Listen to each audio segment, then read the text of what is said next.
Sana namang kwentong kababalaghan at katatakutan ang ating tatalakayin at bibigyan ng buhay sa araw na ito. Siya ay si Teniente Guimo, isang bantog na pinuno ng mga aswang sa bayan ng Dueñas, Iloilo. Laganap ang kwentong ito sa buong Pilipinas, kaya masasabi nating sa lahat ng kwentong kinasasangkutan ng aswang, ang kwento ni Teniente Guimo ang pinakanauna at ang pinakasikat sa kanilang lahat. Subalit, bago tayo pumalaot sa ating kwento, ay atin munang aalamin kung ano nga ba ang aswang at kung bakit ito kinatatakutan sa ating bansa. Ang aswang ay bahagi na ng ating kultura at paniniwala na nagpapasalin-salin hanggang sa mga sumunod na mga henerasyon. Isa ang aswang sa laging natatampok sa mga programa sa radyo at telebisyon. Ano pat sila'y laging nabibigyan ng buhay at nananariwa sa ating mga isipan. Sa ating pananaliksik at paglalarawan, ang aswang di umano'y isang uri ng nilalang na taong kagaya din natin. Subalit sila'y napapailalim at nilulukuban ng kapangyarihan ng demonyo. Ano pat naging sunod-sunuran at alipin sa paggawa ng kalagim-lagim na pagpatay ng kanilang mga nabibiktima. Sila rin ay may tangan-tangang garapa na may lamang langis sa kanilang katawan at karaniwan nila itong itinatali sa kanilang baywang. Ang langis na ito ay sinasabing nagbibigay raw di umano sa kanila ng karagdagang lakas at nagsisilbing gamot na kapag sila raw ay nasusugatan ay agad itong humihilom at gumagaling. Sila'y nag-iibang anyo pagsapit ng takip silim at dooy parang mga ganid na lobong naglalaway at magsimulang maghanap ng kanilang mga bibiktimahin. Ponterya nila ay ang mga babaeng buntis na malapit ng manganak, mga sanggol na kapapanganak pa lamang, at kung minsan ay mga alagang hayop kagaya ng manok, kambing, itik, baboy, at iba pa. Sa pangkalahatan, ang aswang ay itinuturing na masamang nilalang na may kakayahan na mag-metamorphosis o mag-transform sa iba't ibang anyo. Isa sa mga bantog na kwento ng aswang, maliban kay Maria Labo, ay ang patungkol sa isang nagngangalang Teniente Guimo. Sinasabing si Teniente Guimo at ang kanyang pamilya di umano'y angkan ng mga aswang. May katotohanan nga ba ang istoryang ito? Tara, ating himay-himayin ang kasaysayang pinanggalingan ng kwentong ito.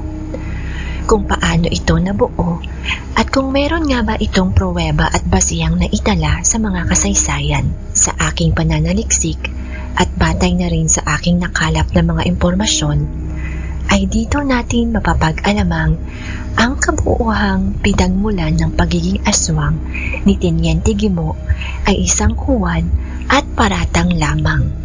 Hayaan ninyong ating buksan ang kasaysayan ng mga dayuhang mananakop sa ating bansa hanggang sa pagkatuklas ng kwentong ito para nang sa ganon ay mayroon tayong suportang ebidensya na ang pagiging aswang ni Teniente Guimo ay hindi totoo at gawa-gawa lamang. Sa pagkukumpara sa ibang mga rehiyon dito sa Pilipinas, ay kilala ang Panay, partikular ang Dueñas, Iloilo, na sinasabi di umanong pinamumugaran ng mga aswang.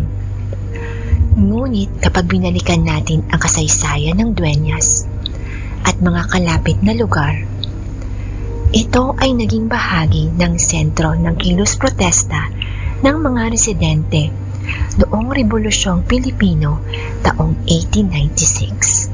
At may mga mahahalaga ring papel sa labanang Pilipino-Amerikano noong 1899 at nagpatuloy hanggang 1902.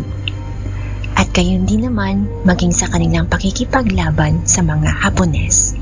Hindi sana nangyari ang usapin sa pagiging aswang di umano ni Teniente Guimo kung hindi sinadya ang pagkakalaganap ng kwentong ito, sapagkat ito'y walang katotohanan at ginamit lamang nila ito noon bilang isa sa mga socio-cultural na bahagi ng pagpapalaganap ng mga propaganda at pananakot upang takutin ang mga dayuhang mananakop para nang sa ganon ay huwag nang pansinin ang mga lumalabang mamamayan ng Dueñas at upang huwag sakupin ang kanilang lugar ng mga dayuhang mananakop na Espanyol. Mga tagpo ng Rebolusyon noong 1896 sa lalawigan ng Iloilo. Ang Dueñas ay isa sa mga sinaunang bayan na itinatag ng mga Kastila noong 1590 na dating tinawag na sumandig na sinakop ng inkomyendero na si Diego Lopez de Valdepenas. Noong 1599, ito ay inilipat sa Sibukaw. Noong 1603, ito ay inilipat sa bayan ng Dumangas. At noong 1605, ito ay naging isang bayan. Noong 1608, ito ay inilipat naman sa Laglag, na kilala ngayon bilang Barangay Pader, Dueñas. At nanatili sa lugar na ito sa loob ng 59 taon o hanggang 1667. Ito ay sumasaklaw sa 5 mga baryo, ang Sibukaw at sumandig sa patag na lugar, Misi, Kamantugan at Malunor sa bahaging bundok na ngayon bahagi na ito ng Lambunaw. Noong 1668, ang Laglag ay muling isinama sa bayan ng Pasig at hiwalay itong naging isang bayan noong taong 1669 mula 1669 hanggang 1844 o sa loob ng 175 na taon nanatili ang Laglag sa nasabing lugar.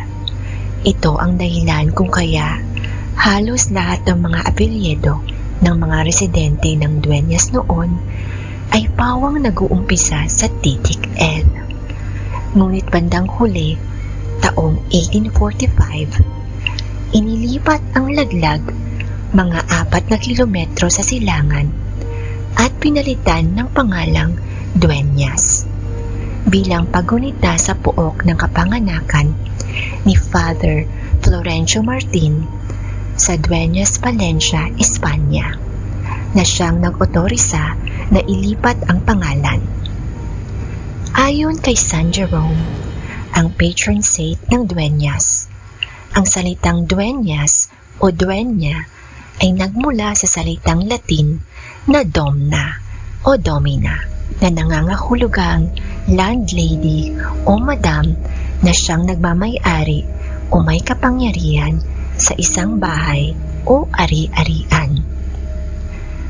Estratehiko ang lokasyon ng Dueñas dahil sa natural na topografiya at 2 malalaking sapa ng Ulyan at Halaor na nagkakasama sa lugar ng Moroboro, na ngayon ay bahagi na ng bayan ng Dingle. Ito ay base sa mga sinaunang mga komunidad na ito ay tagpuan ng mga mangangalakal at ng kanilang mga produkto. May mga archaeological din na pag-aaral na sa ilang mga lugar dito tulad ng Lapus-Lapus Cave na ngayon ay bahagi na ng Dingle ay may mga ebidensya ng sinaunang tao na nanirahan sa lugar na ito noong panahon pa ng Stone Age dahil sa mga piraso ng bato o stone flakes na ginagamit sa produksyon. Pati na rin ang ebidensya ng mga settlement noong Neolithic period. Mayroon ring teorya na sa Dueñas nagsimula ang sistema ng kalakalan ng Banay, batay sa maragtas ng 10 dato mula sa Borneo. Ngunit sa mga huling pananaliksik ay itinanggi na ang maragtas bilang totoong kasaysayan ay walang katotohanan kundi ito'y hango lamang sa isang libro na kinopyright noong 1907 ni Monteclaro.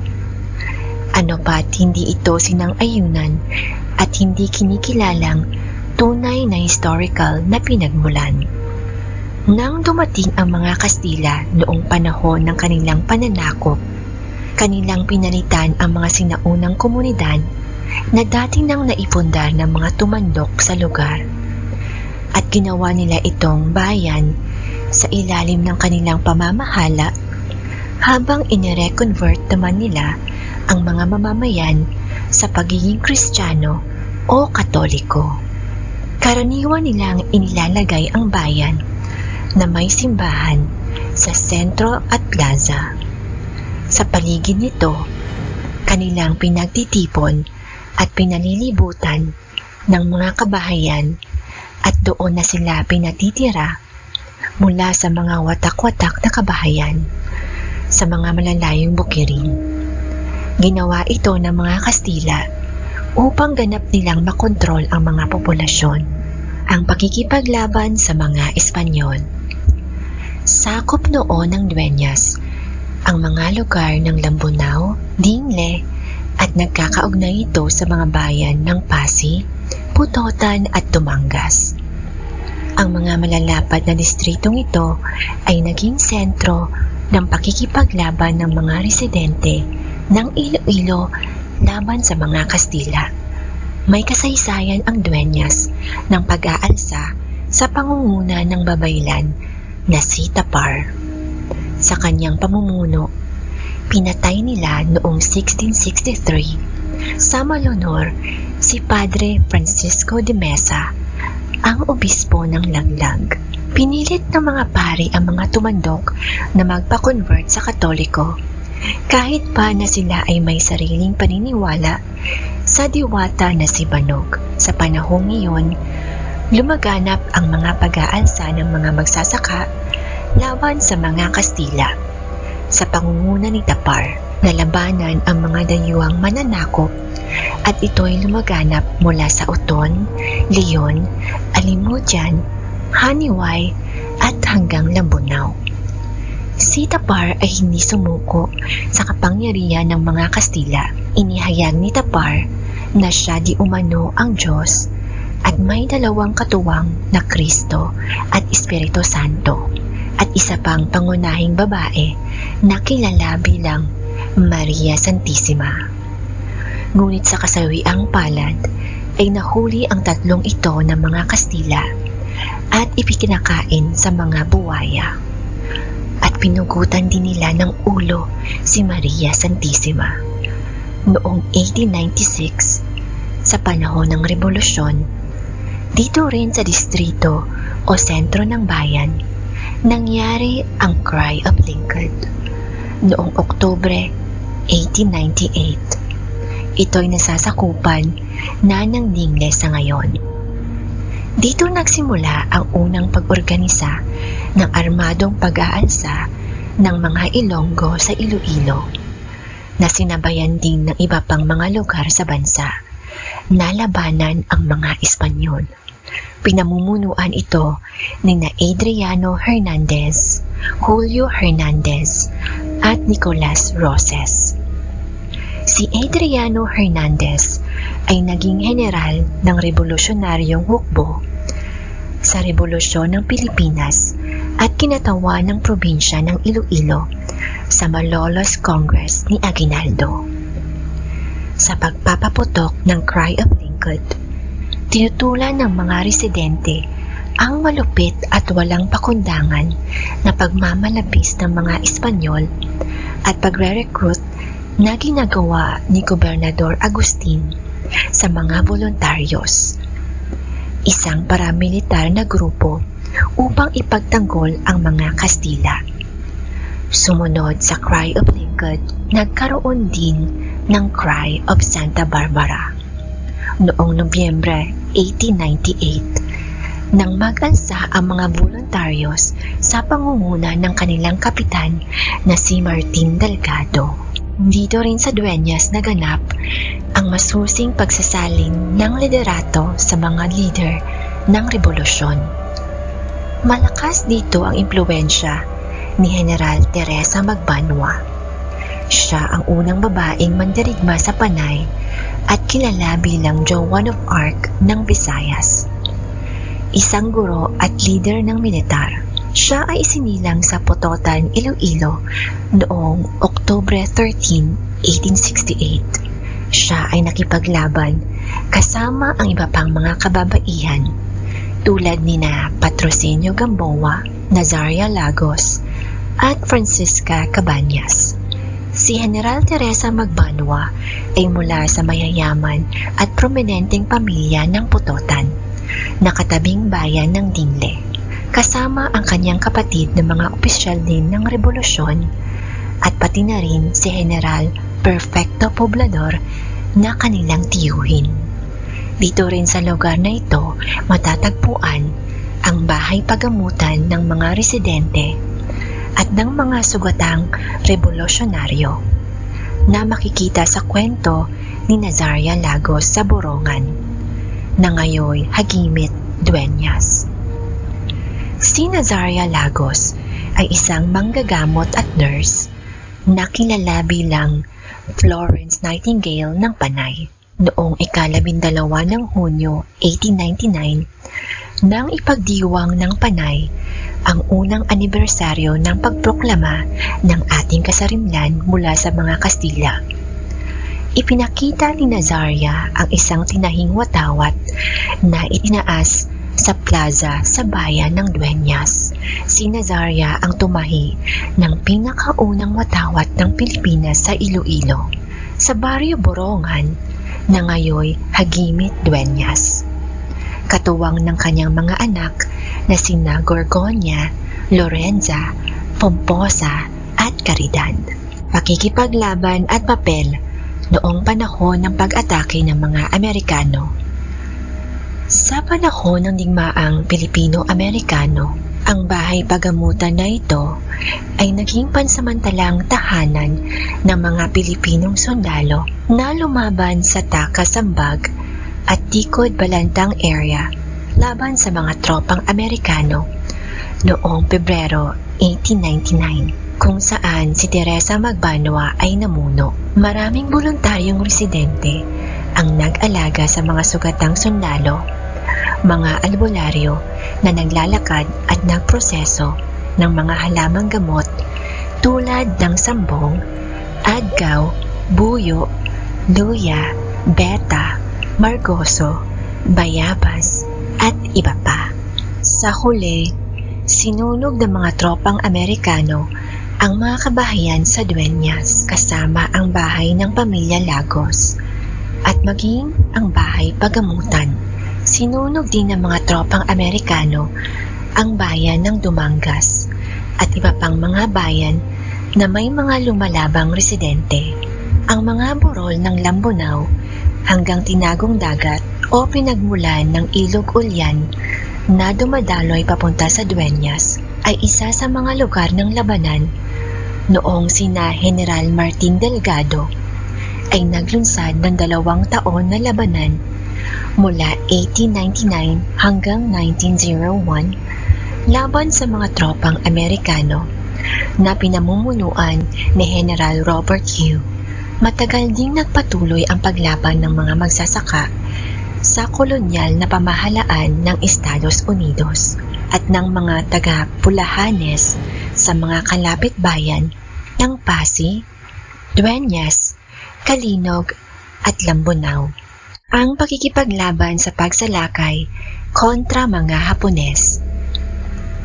Noong ikalawang digmaang pandaigdig, naging aktibo rin ang mga residente ng Dueñas at mga kalapit bayan sa pagtanggol laban sa mga Hapones. Maraming taga-Dueñas ang sumali sa USA FFE o United States Army Forces in the Far East at hindi sila sumuko, kasama ang pagtulong sa mga gerilya na pinamumunuan ni Macario Peralta ng 6th Military District. Sa ilang pagkakataon, pinagbabato ang sasakyan ng mga informer ng mga Hapones noong 1942 sa Dueñas. Ang mga gerilya ay nang-ambush din sa 2 truck na nagdadala ng mga puwersa para sa insidente. Noong September 2 ng taon ding iyon, mga 120 sundalong Hapones ang muling inambush sa Dueñas. Subalit bago pa ito nangyari, noong Agosto 29, 1942, ay naglagay ang mga gerilya ng 2 kahon ng dinamita sa rilis ng tren sa Manit, Pasig, mga kalahating kilometro mula sa Dueñas, at pinasabog. Sa insidenteng ito, namatay ang commander ng 4th Senior Company na si First Lieutenant Mataw Asahi, Second Lieutenant Nishibe, at 20 pang mga opisyal at tauhan ng mga Hapones. Batay sa mga kasaysayan ng pananakop at mga pangyayari na ating tinalakay, ay tila walang kwentong patungkol sa pagkaaswang ni Teniente Guimont. Pagkos, ito'y gawa-gawang kwento lamang ng mga mamamayan noon upang magsilbing panakot o saywar sa mga dayuhang mananakop. Ang mga naririnig na kwento sa Panay Negros at sa mga naipost sa internet ay madalas na may dagdag at bawas.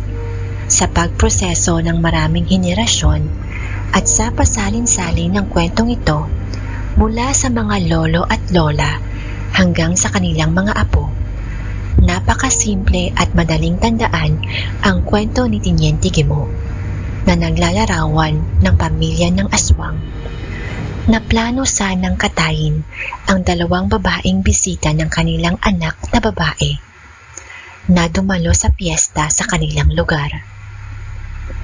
Ngunit, imbis na ang classmates o bisita ng kanilang anak ang bibiktimahin, ay nagkamali ang napag-utusan at ang kanilang anak na babae ang naging biktima, na siya namang agad na pagtakas ng mga bisitang nakaalam sa kanilang plano. Pero hindi rin sinabi sa kwento ang mga tiyak na mga pangalan ng mga sangkot, petsa, o partikular na lugar kung saan ito sa Dueñas. At kapag pinagsama-sama ang iba't ibang bersyon, makikita na konektado ito at nabuo pagkalipas ng mahabang panahon. Kasama sa kwento ang konteksto ng panahon ng mga Espanyol, ang pagiging Teniente del Barrio ni Guimont, ang pag-iral ng pampublikong sasakyan gaya ng tren, at ito ay sa panahon na ng Amerikano, at ang presensya ng Panay Autobus na pag-aari ng mga Lopez bago mag-ikalawang digbaang pandaigdig. May bersyon pa nga na sinasabing nais ni Teniente Guimont na ituloy ang pagkalat ng kwento tungkol sa aswang upang pigilan ang mga Hapones na pumasok sa lugar ng Dueñas. Ang kwento ni Teniente Guimont sa kabuuan ng mga bersyon na nakasulat sa internet, sa mga dramatikong pagkukwento sa radyo, telebisyon, at kahit sa mga kwento ng mga matatanda, ay hindi umiiral sa isang partikular na yugto ng kasaysayan, kundi ito'y nagsimula kahit pa noong sa panahon ng mga Espanyol at magpahanggang sa kasalukuyan bilang isang paraan ng pananakot at para sa pagsilay sa kultura ng mga aswang. Pinapalakas ng kontekstong ito ang cryptozoological na mga imahen ng pabago-bagong anyo. Ang aswang ay ipinatatak sa isipan ng mga tao kagaya ng sa imahe ng kapre, sigbin, tikbalang, buwisngis, maligno, at iba pang mga elemento na naging bahagi ng kultura at paniniwala ng mga Pilipino. Sa kwento ni Teniente Guimont, ginagawang lugar ng mga aswang ang Dueñas. Ang Dumangas ay kilala rin na may mga aswang, ngunit hindi katulad ng Dueñas na mayroong tatak na Teniente Guimont. Sa baluarte na pinagmulan ng kwento ni Maria Labo sa Rojas City, Capiz, ay hindi rin mawawala doon ang kwento ni Teniente Guimont. Huli na lamang itong lumitaw na istoryang tungkol sa isang overseas Filipino worker na pumunta ng ibang bansa na nooy bumalik sa Capiz at kanyang pinatay ang kanyang anak na babae. At nung malaman ng kanyang asawang lalaki, ay agad itong tinaga ng itak sa mukha at dito nagsimula ang bansag na Maria Labo. Nang dahil sa pagpatay sa kanyang anak, ay agad sinabing si Maria Labo ay isang aswang. Subalit batay sa mga sabi-sabi ng mga taga-Masid, ay hindi naman tiyak kung talagang aswang ba si Maria Labo o baka may kapansanan lang sa kanyang pag-iisip. Si Teniente Guimo sa totoong buhay ay kilala bilang si Guillermo Labang. Siya ay nagmula sa isang prominenteng pamilya at may malakas na impluwensya sa Luyan Poblacion A, Dueñas. Siya ay dating Teniente del Barrio sa Luyan na tinatawag noon na Aranghilan. Mayroong mga kwento na siya ay nakakuha ng lupa at mayaman sa mga produkto tulad ng mais, subalit kinainggitan. May kwento rin na siya ay sabongero at tinutugtugan ng mga instrumentong panugtog kapag pupunta ng sabungan. Mayroon ding kwento na kinalaban niya ang mga mananakop ng mga Kastila at Amerikano, kaya't siya ay hinahanap ng mga otoridad ng Espanya at Amerika. Kahit pa binansagan si Teniente Guimo na siya ay aswang, subalit mahirap lumika ng mga patunay sapagkat walang pruweba sa kanyang tunay na buhay na siya ay aswang.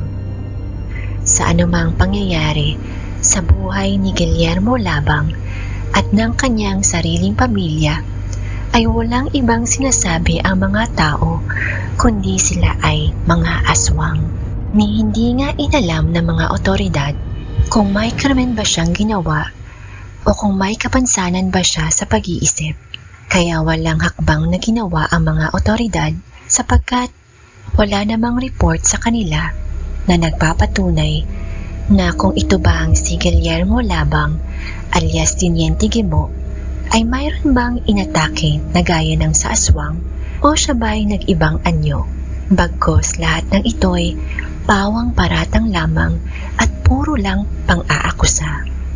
May mga panahong lumaganap ang sabi-sabing si Teniente Guimo ay ipaparada sa bayan ng Dueñas habang may mga nakasabit na baon ng nyog bilang kwintas. Marami ang interesado na makita siya at marami ang sumakay sa Panay Autobus para lamang makita si Teniente Guimo. Subalit, walang katotohanan ang mga ito. Ano pat nakinabang ng gusto ang Panay Autobus dahil sa sobrang dami ng pasaherong nagpunta sa Dueñas na inaasahan sana nilang makita ng personal si Teniente Guimo. Walang magandang idinulot ang kwentong ito na ikinapit sa pamilya ni Guillermo Labang, mapapersonal man o pampolitikal na motibo. Sa halip para lamang sila ay siraan, ipahiya at kapuotan ng marami. Bilang epekto, ang buong komunidad ng Dueñas na kung saan nakatira si Guillermo Labang na may bansag na Teniente Guimo ay naging biktima ng diskriminasyon at pagdududa ng mga tao at ng mga taga-ibang lugar, kagaya ng mga iniisip ng iba na iwasan ang lugar na iyon at huwag magtiwala dahil tirahan ng mga aswang. Sa pamumuhay sa lugar ng Dueñas, hindi kaagad nawala ang banta ng diskriminasyon. Sa mga unang taon ng dekada 80, may mga negosyanteng ang kanilang hanap buhay ay sa pamamagitan ng pagkakarinderya. Subalit, ang mga taga-ibang lugar na napadaan sa Dueñas ay hindi doon sa kanila kumakain at tanging ang mga taga roon lang din ang bumibili sa kanila. Sa takot na baka sila may mahawaan ng pagiging aswang. Anumang epekto ang naidulot ng istorya ni Teniente Guimo ay nagpapakita lamang ng layuning ipaalam ang kabrutalang ginawa ng mga mananakop na Espanyol, ang pagsalakay ng mga Amerikano at upang hikayatin ang mga mamamayan na magkaisa, upang labanan ang mga dayuhan.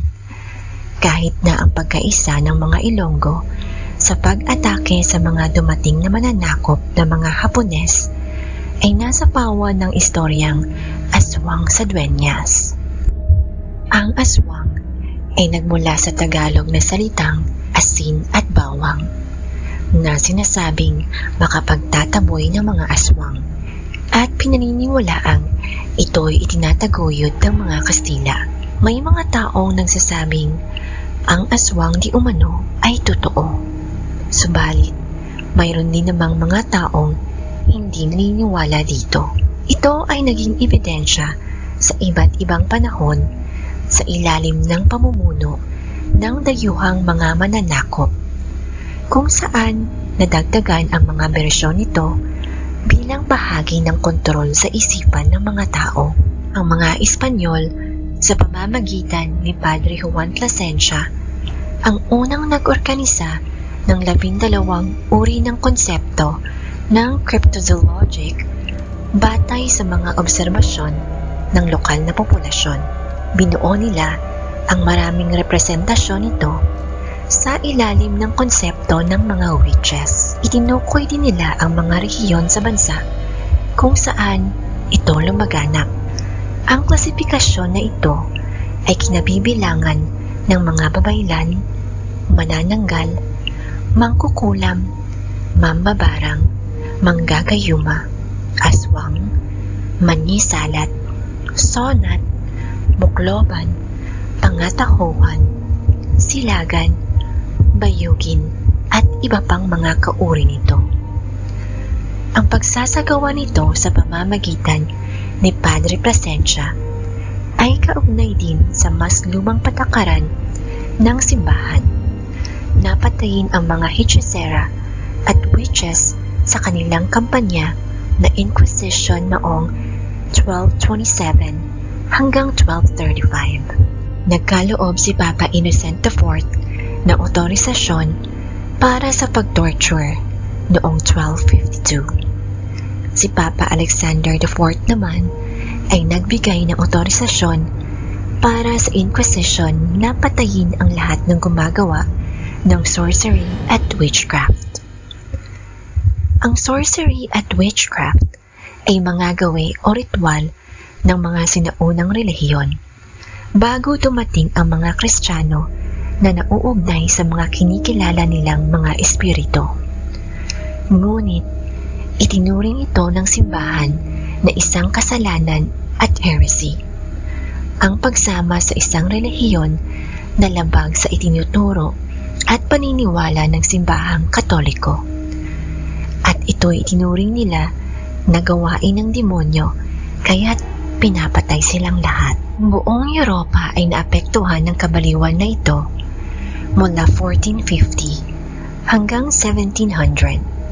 Ang pangunahing impluwensya ng kwento na ito ay ang liham ni Papa Innocent VIII noong 1484 o Somnis Desiderantes na lalo pang nagpapalala sa mga witches at kontra babae. Itinatag ng simbahan ang mga tagahatol at hinikayat ang mga mananampalataya na ituro at labanan ang mga witches. Kaya libo-libo ang pinatay base sa ebidensyang nakuha mula sa marahas na torture. Ang simbahan sa Espanya ay kanilang hinuhuli at pinapatawan ng kamatayan ng Inquisition ang mga witches doon at itinulad din ng mga aswang sa Pilipinas na kanilang kolonya.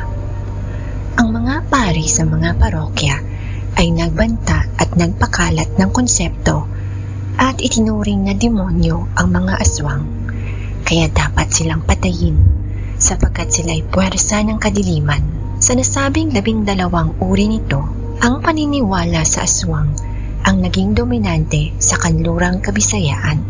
Ang mga babaylan o albularyo na unang nag-aklas at lumaban sa mga mananakop na Espanyol ay pinatarangan at tinawag na mga irihi at aswang. Buong pamilya nila o kanilang komunidad ay nalagay sa alanganin upang huwag sumama sa kanila ang mga mamamayan sa pag-aklas. Binago ng mga Espanyol ang makasaysayang pagtingin ng komunidad sa mga babaylan bilang mga respetadong manggagamot, albularyo, tagapagligtas, komadrona at tagapagtanggol ng mga karaniwang tao laban sa masasamang espiritu. Bilang pangwakas ng ating pagtalakay sa kasaysayan ng pagkabuo ng istorya ni Guillermo Labang o mas kilala sa tawag na Teniente Guimo, ay ating napatunayang ang lahat ng kumakalat na usapin at kwento ng pagiging aswang ay walang matibay na batayan at patotoo. Bagkus, ito'y paratang at kasinungalingan lamang. Kung kaya't maging ang mga otoridad sa lugar na iyon ay walang aksyong ginawa ni hindi man lang sila nag-imbestiga o nakialam. Sapagkat maging sila may kanilang nalalaman na ang kwentong ito ay pawang sabi-sabi at nagpasalin-salin na lamang mula sa kwento ng mga matatanda at maging sa internet. Ating tinalakay at binigyan ng panahon upang bulat-latin ang mga aklat ng kasaysayan ng mga dayuhang mananakop sa ating bansa, upang ating matukoy ang pinagmulan ng istoryang ito. Anupat atin niyang napag-alamang, ito'y isang propaganda at panakot lamang ng mga residente upang huwag sakupin o pasukin ang kanilang lugar ng mga mananakop na Kastila. Sa kwentong ito na ating tinalakay, tayo'y magbibigay ng mga mahahalagang hakbang upang maiwasan ang mga maling impormasyon at kung ano ang dapat nating gawin upang huwag maging biktima sa mga impormasyong hindi beripikado o gawa-gawa lamang. Una, i-verify ang impormasyong tinanggap. Bago mo tanggapin ang anumang mga impormasyon na isinusumbong sa iyo, ay siguruhin ito'y mula sa mga mapagkakatiwalaang source. Maaaring suriin ito sa mga credible na mga pahayagan o mga eksperto sa larangan ng pagbabalita. Huwag agad-agad maniniwala sa tinanggap na impormasyon. At kung wala naman itong kinalaman sa mga ambisyon mo o mga pangarap mo sa buhay upang umunlad at guminhawa ka, ay mangyaring huwag mo na lang itong pansinin. Nagsasayang ka lang ng oras sa kanila.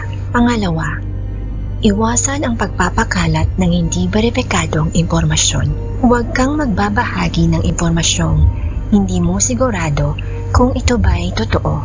Bago mo i-share, suriin mo muna kung ito ba'y totoong nangyari o mayroon bang pruweba at mga ebidensya na siyang magsisilbing testigo upang patunayan ang nasabing kaganapan. Kapag ikaw ay nakatagpo ng ganitong klaseng impormasyon, ay huwag magpanggap na para bang totoo ang iyong tinanggap na agad mo ring ibabahagi sa iba at sabihin yan ay totoo.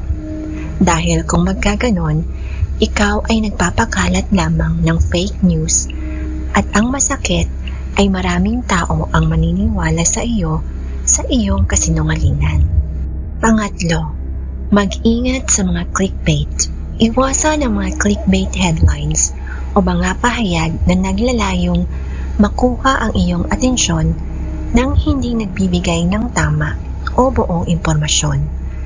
Sila'y nagbibigay ng mga cash o mabulaklaking introduction o title ng paksa, subalit ang buod o nilalaman ng kanilang kwento ay kulang. Sila'y nanghihikayat lamang sa kanilang mga tagasunod upang makakuha ng maraming views at simpatya. Ito may wala ring kabuluhan. Pang-apat, edukasyon sa media literacy.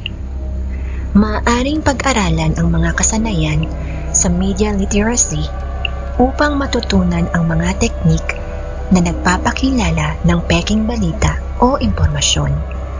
Ikaw mismo sa sarili mo ay madali mo naman itong ma-identify kung ang ipinapaabot ba sa iyo ay walang kwenta, sapagkat karamihan sa mga walang kwentang impormasyon, ito ay pawang nanggagaling sa sabi-sabi ng mga taong mahilig sa chismis. Sila may huwag mong pansinin at paniwalaan. Pang-5, kumonsulta sa mga eksperto. Kapag may katanungan ka ukol sa isang kontrobersyal na issue o kwento, ay maaari kang magtanong sa mga eksperto o sa mga taong may kaalaman sa paksa. At upang makasiguro, ay maaari ring ikaw mismo sa sarili mo ang kumonsulta o sumadya sa mga taong connected sa mga pangyayari upang mapatunayan kung mayroon bang katotohanan ang impormasyong iyong nakalap o wala. Pang-anim, tumanggap ng iba't ibang pananaw, magkaroon ng open mind at huwag basta-basta maniniwala sa isang panig ng kwento, makinig sa magkabilang panig at magpasya base sa makatotohanang datos. Huwag agad-agad magbigay ng konklusyon kung hindi mo pa narinig ang bawat panig. Pang-pito, responsableng paggamit ng social media. I-check ang mga pinagkukunan ng impormasyon sa internet at iwasan ang pagbabahagi ng hindi makatotohanang impormasyon. Huwag maging bahagi ng pagpapalaganap ng peking balita, lalo na sa internet sapagkat bukas ito sa lahat. Paalala lamang na kahit sa mga social media ay marami ring hindi totoo at kulang na mga impormasyon ang iyong natatanggap. Kung kaya't hindi maiiwasan na paiba-iba ang kanilang mga sinasabi. Pawang may dagdag o bawas ang mga ito. Huwag din agad maniniwala. At dito nagtatapos. Sana ay may natutunan kayo sa ating kwento na kahit mahaba ang ating ginawang pagtalakay, ay hindi ninyo inalintana bagkus patuloy kayo sa pakikinig at pagsubaybay. Nagpapasalamat ako sa inyong walang sawang pagsuporta sa aking munting channel. Ako ay humihingi ng inyong kaunting tulong sa pamamagitan ng pag-share sa inyong mga kaibigan at mga kakilala sa mga content na aking ginawa. At inaasahan ko rin sila may mag-subscribe sa atin. Kung mayroon man kayong natatanging karanasan na may kinalaman sa mga kababalaghan at katatakutan na gusto ninyong mabigyan ng buhay, ay mangyaring inyo itong ibahagi sa amin sa pamamagitan ng pag-email sa email address na queencandy.cb@gmail.com at aasahan ninyong aking itong tutugunan. Maraming salamat po. Hanggang sa muli.